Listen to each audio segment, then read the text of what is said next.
Professor Cantor was formerly the Director of Quality and Clinical Analysis for South Kaiser Permanente Group. And I think some of you may know or have read the work that he led at that group over a number of years. Certainly in Sweden, we frequently refer to it and are aware of it. It's some of the best applied quality improvement research that shows tangible differences that there is anywhere. At the moment, Professor Michael Cantor is the Professor of Health Systems Science and Chair of Clinical Science at the new Kaiser Permanente Medical School that is being built at this moment. I think it's the students come in the fall. Is it this fall, the first? Late July. Late July. So, without further ado, I'm really interested in a whole variety of things that Michael will be talking about, and then some aspects of that will be taken up later by Dr. Koyama and Dr. Tatino, who will pick up other parts of this, so we can dig into what Kaiser is doing now. Remember, Kaiser is an integrated finance and delivery system, so there's a compelling business case for them to action some of these items. Thank you, Michael, and I'm very sorry about your lunch at the moment. I really appreciate it. I can use this. Can everybody hear me? Yeah. Okay, I usually like to walk around while I talk, but I'll manage to stay stationary. And we can kind of be more informal. This is a small enough group that I don't mind questions, and in fact I'm going to try and get folks a little bit engaged here while you eat the postprandial as I talk. And so let me just ask some questions here. How many of you offer cardiac rehab in your institutions? So I'm not seeing a huge number of hands here. Do you have any sense of the percentage of eligible patients that actually get it? Small number. Yeah, no, it's a problem. And any sense of how many actually start going and then stop? It's another small number. Let's talk about as aortic aneurysms. How many of you are in institutions that routinely screen for that? I see 2 or 3. Again, many, maybe not. Even the highly conservative U.S. Preventative Health Task Force says you should be doing that. They don't recommend calcium scans, but they do recommend aortic aneurysm screening. So I'm going to just sort of move on here. I wanted to take a little time as I have time to reflect on things. I've been with the Right Care Initiative for probably a decade, maybe more. And it strikes me that the whole goal of this is to take evidence and implement and spread. And stepping back, this problem isn't unique to cardiovascular disease, and I wanted to indulge me in a few minutes of just talking about the general problem, because I think if we appreciate it more holistically, we can apply it to cardiovascular disease better. But right now we've got 250,000 clinical trials worldwide, 50,000 RCTs expected to be published, annually. How does anyone actually keep up with all of this, let alone think critically and then start implementing? And that's why we find a 17-year time lag between when something's proven and when it gets implemented. So as we saw Hattie up here getting very frustrated, this is actually a common issue, and we can't wait, we shouldn't wait 17 years. That study, you can argue about the methodology, but everybody quotes it, and I think it's actually been, it was a couple hundred years for scurvy to get implemented, even though everybody knew that there's a solution, it just didn't happen. So, Right Care has been going along a long time, and I think it's run into the same, a lot of progress has been made, by the way, and I use this as a model for how to implement things across institutions, but part of the problem is this 17-year lag and this huge abundance of literature, and we need to figure out a way to solve that problem. So let's go back to hand raising here. In the last year, how many of you have identified a practice in cardiovascular care that you thought should be instituted in your institution, but you couldn't get it implemented? Anybody ever have that problem? I see 2 hands go up. You guys could speak up more. I mean, this, I would think everybody's hand would go up here. And similarly, we have the same problem again in non-cardiovascular care. This could be very frustrating for providers. We talked about physician burnout, and I think that's part of it. So how do we actually implement things? Frequently you get a suggestion from senior management, and not infrequently those are wrong also. Expert opinion is another source of prone to error. I'm talking about you go to meetings and you see something at a conference, and since we're sort of at one, I don't want to comment, but we've all been places where this is a problem. You can go through the 50,000 randomized trials and study them carefully, but you know, how good are those depends on the study. And we don't really systematically approach this. So I wanted to sort of go through, well, what we do is a lot of pilots. How many of you have done pilots? Everybody loves pilots. This is really interesting, actually, but you know, I sort of view those, a pilot as something that's usually prohibited, but somebody wants to do it anyways. So, they last a really long time, too. It's really inefficient to start a pilot, collect data, and figure out if it works, and then try and spread it.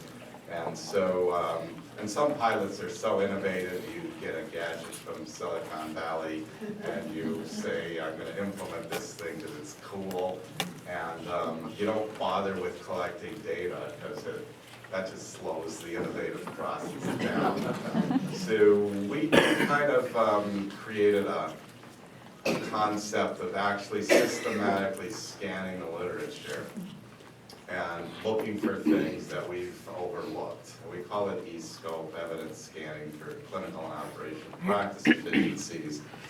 And the idea is to shorten that 17-year lag from practice to implementation.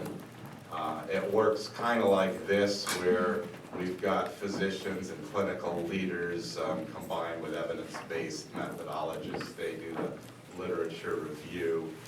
There's operational people that then go out and implement, and then we monitor whether it was actually implemented. We started this in 2014. About 30 projects have been identified using e-scope. It's not confined to cardiovascular disease, but you'll see that it involves it. And again, that's the flow of sort of the team. This is what we've identified. These are 30 practices. If you start looking at this thing, many of these, do I have a pointer here? Or is this just move slides? Top button. Aha, okay. So some of these are totally unrelated to right care stuff, like probiotics for preterm infants. We won't talk about. What's interesting is how many are cardiac related, and we've got exercise-based cardiac rehab for CHF, text messaging for weight management is effective, smoking cessation. Here we got, again, virtual cardiac rehab, which I'm going to talk about. Weight management for psoriasis. KP spends about $60 million a year on psoriasis. If people actually lose weight, it's really, really effective. But nobody bothers to do that. They just have this nihilistic attitude that people are obese and spend $60 million on toxic, dangerous drugs. But obviously this will help cardiac disease as well. What else is cardiac here? Just weight management for patients with coronary artery disease. This this one is one of my favorites. Music therapy, actually, if you're doing any cardiac procedures, is very good in terms of removing anxiety and discomfort. I think I went through all of the cardiac ones. Bottom right corner. This, yeah, I mentioned that. So in any case, happen to run into a lot. That shouldn't be surprising, actually, that would be the case. Why don't these things get implemented? I think this is important as we talk about scanning for coronary artery calcification. While we're getting frustrated, to put a little context here, what's common to all of these diverse things is there's no vendor pushing them, and insurance coverage is another issue, which I didn't put, it doesn't apply to our system terribly, but there wasn't a lot of public pressure to change. Nobody's running around talking about some of these things on the news media. Regulators aren't involved. I think compliance and peer review sometimes create barriers, and then there's no innovation, there's no gizmo or gadget, which I think gets into the vendor issue. Another big thing here is it takes more than one department to change, so it's easy for an individual doctor to say, I'm gonna look at all of my patients and pull up their old scans and see if they've got calcification in an artery. It's great practice. It's hard to systematize that into multiple departments and now get radiologists to report things. Now you're in 2 departments. Whenever you have to cross departments and involve multiple people, things don't get implemented. So just a general framework for problems with implementation that I think apply to many of the right care initiatives. So let's talk about cardiac rehab, which is probably more of interest, and I just needed to get through that general stuff. I go to what time? How much? 25 minutes. We have a total of 55. Yeah, so I am So supposed to 12:50. stop at 10 to 12. 10 to 1. 10 to 1? Yeah. I should, I was gonna look at Sorry, it's right there. 12:35, okay, great. So let's talk about cardiac rehab. This actually has really solid evidence, just to sort of tell folks what it is if you don't know. It's sort of a whole comprehensive set of services involving supervised exercise, risk modification, education, counseling, and monitoring of acts. It's not like just go off and do this stuff, but your patients are actually closely monitored by people. It's been traditionally face-to-face, frequently used. There's many indications, but the big ones are stable angina, CHF, some kind of myocardial revascular procedure, and been covered for decades. And the challenge is this is very labor intensive, very expensive, inconvenient for patients. They have to travel to a specialized center with a multidisciplinary team, go for many, many weeks, and so nobody does it. I shouldn't say nobody, but Can I just ask who is on the team usually? who would be in the cardiac rehab? I mean, it's a whole center, so they would have dietitians and health educators and nurses, usually physicians overseeing it. I don't know if some of So our... actually, people go, and my wife's a cardiac rehab specialist, so it's a master's degree program after an undergraduate degree, and they typically run the program, set up the pathways, and monitor the patients as they progress through the program. So it's not PT or OT? It's No, it's different. a cardiac rehab. And, That sounds eliminating also. well, it's again, it gets back to whenever you have more than one person doing something, it's hard, but this is a huge thing to set up, coordinate it, and make sure everybody's working together in a good way. It is covered by insurance, and so that's not always the barrier, but it's just access and people willing to do it. And so we did a little more stuff. It does improve all these. This actually works. There's good evidence behind it. helps survival, helps with admission, and I think these are some inclusion criteria from CMS at the top. I It's can't read those, you'll have to. It's pretty much what I said. This is for your slides later on. I'm not going to go through this in detail. Within the Kaiser system, there's about 40,000 patients eligible for this. So it's a large population potentially, but not that many people get it, and it's not because we don't cover it, it's because of all of these other logistics. Post-MI, as a recent meta-analysis, basically showing a sizable, about a quarter reduction in mortality, another 20% reduction in readmissions. So people are very interested in readmission reduction, and there's all kinds of financial incentives. Good solid data. This is just general face-to-face cardiac rehab.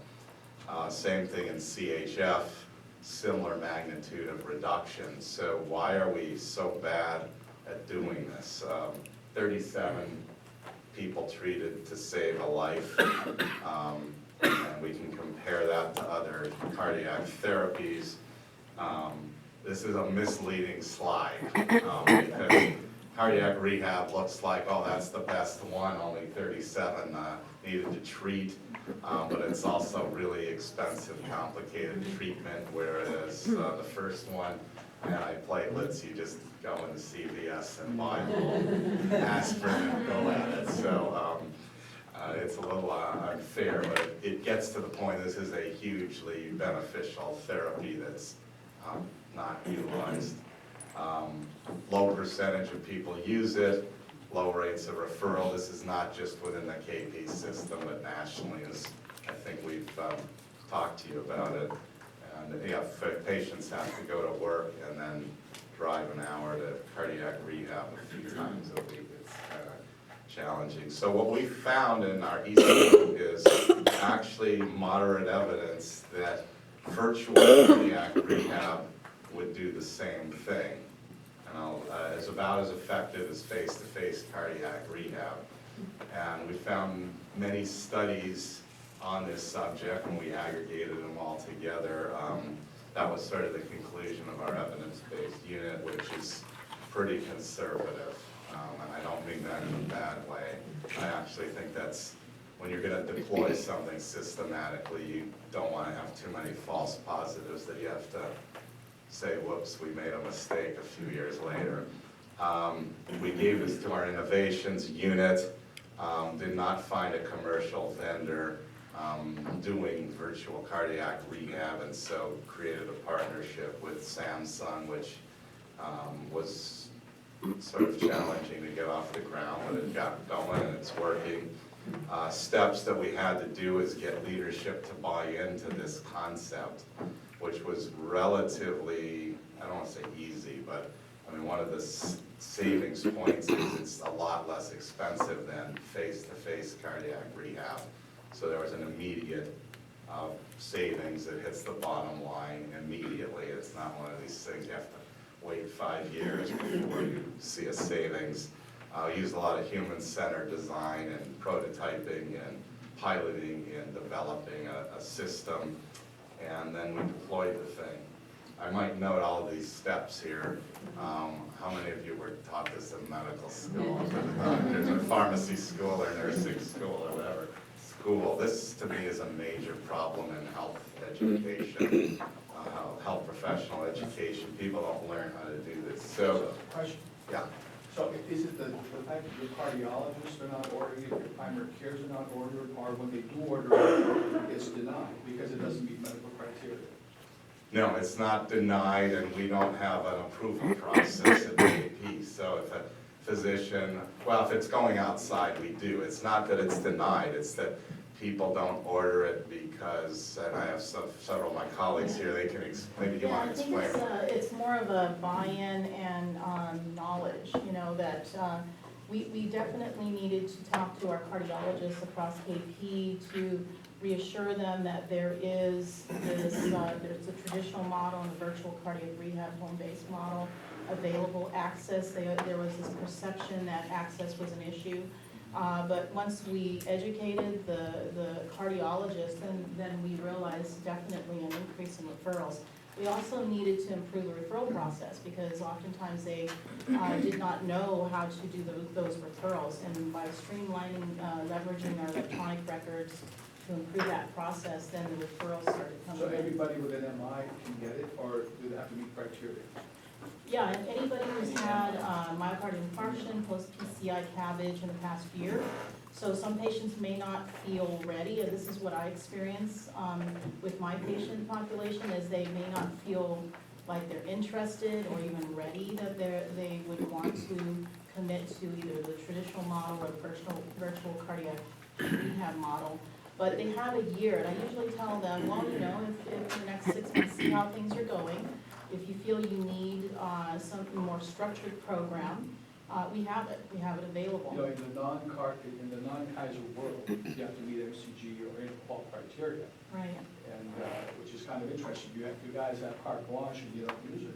Well, I think some of it is, before we had virtual cardiac rehab,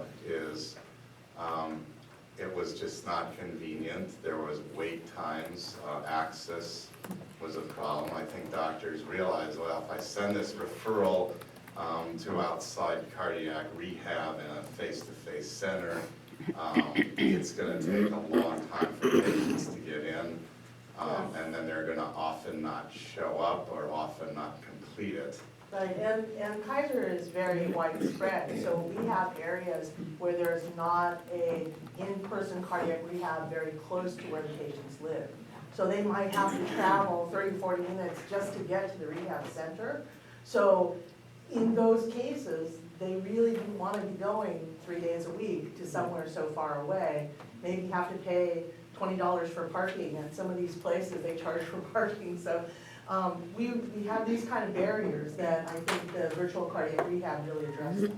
So that's for. I just wanted to ask one question. I mean, the barriers to the virtual cardiac rehab, I think we said it was provider, right? Provider Well, it's centric and also provider member awareness, centric, right? provider awareness and improving the streamlining the referral process. And then there's those barriers that are patient-centric. I mean, patients, probably just the PR, marketing, the benefits of exercise just wasn't a priority. So my across- question is, you addressed the provider, centric issue, education, training and so forth. Yeah. So what did you do extra to address the member-centric barrier to this? I think just to keep the conversation, if you're doing face-to-face, what we did is we created a virtual option which removed all of the driving, the inconvenience, the scheduling. All those factors get greatly mitigated with virtual cardiac rehab. What we had to do with our physicians is convince